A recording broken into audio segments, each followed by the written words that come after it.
Let's talk about things that rust can destroy. Now, to be honest, clothing, spending money on clothing, you can probably tell, most of my stuff comes from that French store, J.C. Penney. Clothing doesn't tempt me, but things that can rust do, especially old cars, old trucks. But you know, the Greek word that Jesus uses here means eating away. Wealth consisted in grain stored in barns, and rats and mice would eat it. Mold and mildew could destroy it. There are no permanence in possessions that can rust away. Now, if you restore a car, that's okay, it's beautiful. But the first car I ever owned was a 1969 Mustang, and I traded it in at the Chevrolet place, and years later I went by and they had sold it, and I saw it sitting there. It had been wrecked and it had rusted and it looked awful. It wasn't anything like that shiny little car that I had chrome wheels on and was so proud of. But anything that is perishable can rust away is a poor place to place our treasure.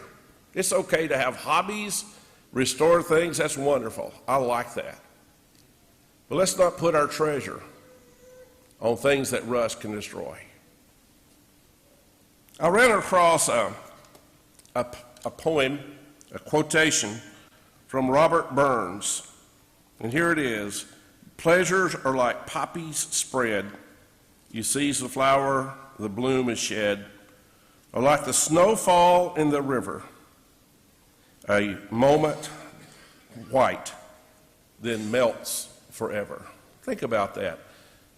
We've had some beautiful flowers. Barbara Grober furnishes us the pictures that we use both on the church bulletin and on the welcome, and beautiful pictures. And I really enjoy especially the flowers, the butterflies, and the birds. But you know those beautiful flowers, when I'm choosing which picture we're going to run that week, I always kind of wonder, okay, is this flower still blooming? And usually it's not, because I've waited too long to run it. But flowers fade away. Go by the cemetery a couple of days after a funeral service and a burial. The flowers that were so beautiful and helped comfort are wilted and looked terrible. What about a snowfall? A snowfall, especially in the river, unless the river's frozen over, and I couldn't imagine that happening here very often. When the snow hits the water, it's gone. And I don't want to be morbid, but isn't that the way things are? There's a house out in Lizard Thicket. It's the only way I know to describe it. That's what we called it, Lizard Thicket. It was the house I was raised in. It was moved from where I was raised to Sugar Bend. It sat there for years and years, and then somebody bought it and moved it to Lizard Thicket. Every once in a while, when we're out riding, we'll just go by and look at it. Once I was able to go inside it. The rooms I had imagined and remembered being gigantic were just tiny little rooms.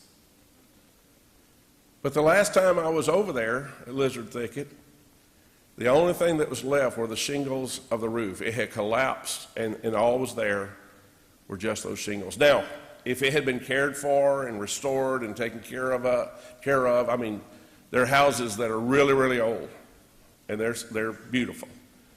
But unless it's cared for, it's not going to last. Now, the Midway Church of Christ building is just out of Jasper, and Brother Mark Howell is the gospel preacher there. But some of you who've lived here a long time may remember that back about 40 years ago, the Midway Church building, they built a new building. It was beautiful.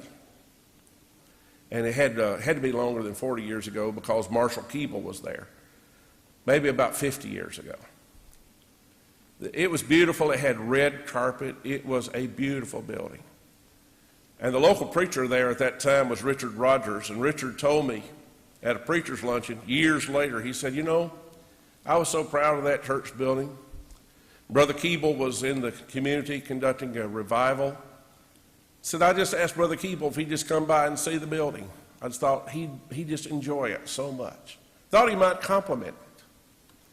He said, I threw those double doors open at the back of the auditorium and said, Brother Keeble, have you ever seen anything as beautiful in all your life? He said, Brother Keeble paused just a second, and he said, it'll be the first thing the Lord burns down when he comes again. What was Brother Keeble's point? Don't put your trust in material things. And some of you know far too well that lesson. And by the way, within 3 months, when Brother Keeble said that, and he didn't have anything to do with it, that building burned to the ground. They built it back, and that's the building that they're worshiping in now. Just remember, anytime you put your treasure as something that is perishable, that moth can destroy, that rust can destroy, that fire can destroy, it's temporary. So anyone whose treasure is in things is bound to lose his or her treasure. Nothing of a material nature lasts forever. Let's talk about the third and final source of wealth that people look at today, things that thieves can steal. The walls in most buildings at that time were made of clay, and burglars could dig through the walls and steal. Imagine storing gold in the house and then going home and finding that a thief had dug through the wall and taken all your gold. They didn't have banks like we do today. There's no permanence in things and possessions that thieves can steal. If it can be stolen, it's not a safe investment. I had a friend, he's already passed away. He lived in Winston County. And he stored $400,000 in cash in his basement. And he was going to go back and get it one day, and the pipe, he didn't notice that he stored that money under a water pipe. And that water pipe had leaked, and every bit of that $400,000 was rotten. Not $1 of it could be used. So $400,000 cash. And a thief didn't take it. It ruined and rotted because of a water leak. There's a beautiful place that some of you have visited. It was the palace of King Motorbaz of Adadabim. And you'd think, if you lived in that palace in the side of a mountain, you'd really have a treasure. But I want to read you a quotation that King Motorbaz said, I have gathered treasures above. I didn't know him. I don't know much about him. But that wasn't his treasure. That wasn't the place that he treasured. So lay up treasure in heaven. That's what the Lord said. Lay up for yourselves treasures in heaven where neither moth nor rust destroys and where thieves do not break in and steal. That which is selfishly hoarded is lost. And what is given brings treasure in heaven. The story is told of an early church building that was being looted by the Roman authorities. And they couldn't find any treasures the Roman authorities would loot. And a deacon in that church pointed out the windows to the orphans being fed, to the sick being cared for the poor being helped. And he said, these are the treasures of the church. I conducted a gospel meeting several years back in a little congregation, country congregation of about 35 people in Murray County, Tennessee. And during the week, I found out that I didn't think they'd have enough to even pay the preacher. And I've done a lot of meetings where there was no payment, and that's okay. But I found out during the week that they had $300,000 in the bank. They certainly didn't pay the preacher, but what are they going to do with that when the Lord comes back? What are they going to do with that? Lord, here is this that belongs to you. We know you're a hard judge. Is that not what the one-talent man said? Let's lay up our treasures in heaven. Now let's talk for just a moment about treasures and character. Our good works follow us after we are gone. We're still enjoying the things that people who have already gone on to be with the Lord contributed and sacrificed for. And the only thing that we can take out of this world is ourself, and the finer the self, the greater the treasure. So I want us to close by looking at that last verse that Miller read for us. Verse 21 of Matthew 6, for where your treasure is, there your heart will be also. Think about it. That's where your heart is, where your treasure is. And if all we're interested in is here on this earth, then we have no interest in the heavenly things. And if our treasure is here, we're not going to want to leave earth. Now, I've talked about too many personal things today, but I want to close today by saying that what is important to us is determined by what it leads us to do. What would you be willing to do for your treasures? And some treasures are only important at one stage of life. I wish I had a color picture of that, but that little motorcycle, my dad and mom purchased that for me when I was 14. My dad said, son, you're going to want a car in 2 years. Why don't you just wait? He was wrong, by the way. I wanted the car in 1 year. It was pearl white and had light blue trim on the gas tank. It was a Honda CB100E. And I loved it when I was 14.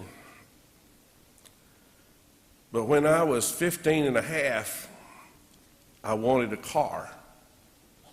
And my daddy took that little motorbike to Lawhon Chevrolet and traded it in on a little car. At the time when I was 14, that vehicle was the most important thing. That was my treasure. We raced on it. Randy always beat me, by the way, but we raced on it. I could haul people around. It was my treasure at that time, but now, to be honest, I'd be afraid to get on it. I know that makes me a wimp, but I'm a wimp. I'm willing to admit it. Our treasures change at different points in our lives, but where is your treasure this morning? Our eyes must be fixed on heaven's treasure, not on things that moth can destroy, not on things that rust is going to take away, not on things that thieves can break in and steal. We must lay up our treasures in heaven. Where are yours? Please examine your heart. We're going to sing an invitation song in just a moment. If you need to respond to the Lord's invitation, if you've never obeyed the gospel, you can do so today. If you've never come to the Lord, come today. If you have been to the Lord, but you've left Him, and you've gone on to other treasures, you have the opportunity to come back to Him today as together we stand and sing. Will you come, will you come? Open heart, burden and sin of prayer, lay down at the feet of your Savior and Lord. Jesus will give you rest. Oh, happy rest, sweet happy rest. Jesus will give you rest.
Once again, we welcome you and are so thankful that you're here. I've got several announcements that we need to add, several specifically that are on our sick list, so we'll jump right in to those. We've been asked to remember a young man by the name of Dre Poe, a 12-year-old that's facing a heart transplant and needs our prayers. Also, James Pierce, this is Ricky Pierce's father, has been ill and has been in the hospital, but was just released yesterday, needs our prayers. And in that same family, let's remember Greg Davis, who's in the Tuscaloosa hospital with some ongoing issues and will be facing surgery here in the next few weeks. Jody Shackelford's best friend, Patrick Deaton, had a really bad accident yesterday at the Alabama game. He broke his tibia and fibula and is in surgery right now, or at least was earlier this morning. Let's see, Joe Warndall has contacted us and requested prayers for the Christians in Haiti due to the violence that's going on this morning. And of course, we want to remember his work there and all the Christians there as well. Dale Reese is requesting prayers for some health issues that he's dealing with, and specifically has requested the elders and deacons to meet with him and pray with him down front here after the services, if you're able to do that. Let's not forget this afternoon there's a baby shower for Mackenzie Van and baby Jackson today from 2 to 4 p.m. at the Molly Building, and they are registered at Walmart, the Chocolate Dog, and Hamilton Pharmacy. Also this evening we'll be hosting the area-wide youth series at 6 p.m. Congregations from all over will be coming, and our speaker will be JoJo Perkins, and he'll be speaking on the Good Samaritan as we're outlining different passages from the book of Luke this coming year. In that regard, if you're fixing food, please make sure to have your food here by church time. And I think we're a little short maybe on some sandwiches and maybe some desserts. If you just take a look at that list, there are several things that have been covered that just haven't been signed up for. Any other announcements that we need to make? We again appreciate your presence. I've got one more announcement I just realized. Thank you card. It says, thank you for your calls, cards, and especially your prayers during my hospital stay and surgery, and also during the illness and death of my sister, Vicki Sanford, in Christian love, Paul and Shirley Logan. And of course, we're so thankful that Paul's doing better and is back, and we do want to remember them in our prayers. Pass your attendance cards to the center aisle. Some of our young men will pick those up, and we'll stand and be dismissed with song and prayer. Sing one verse of 170. Follow that with our closing prayer.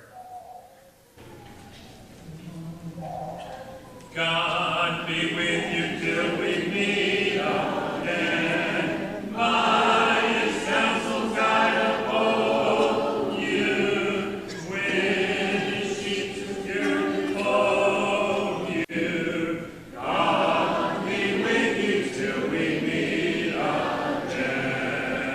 Till we meet, till we meet, till we meet, till we meet at Jesus' feet. Till we meet, till we meet again. God be with you till we meet again.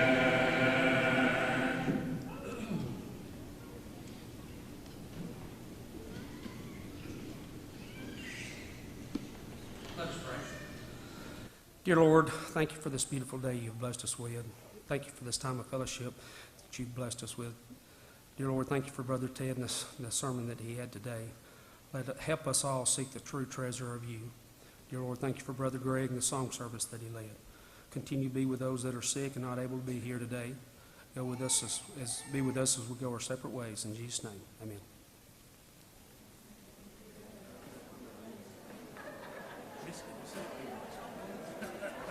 Wasn't no place.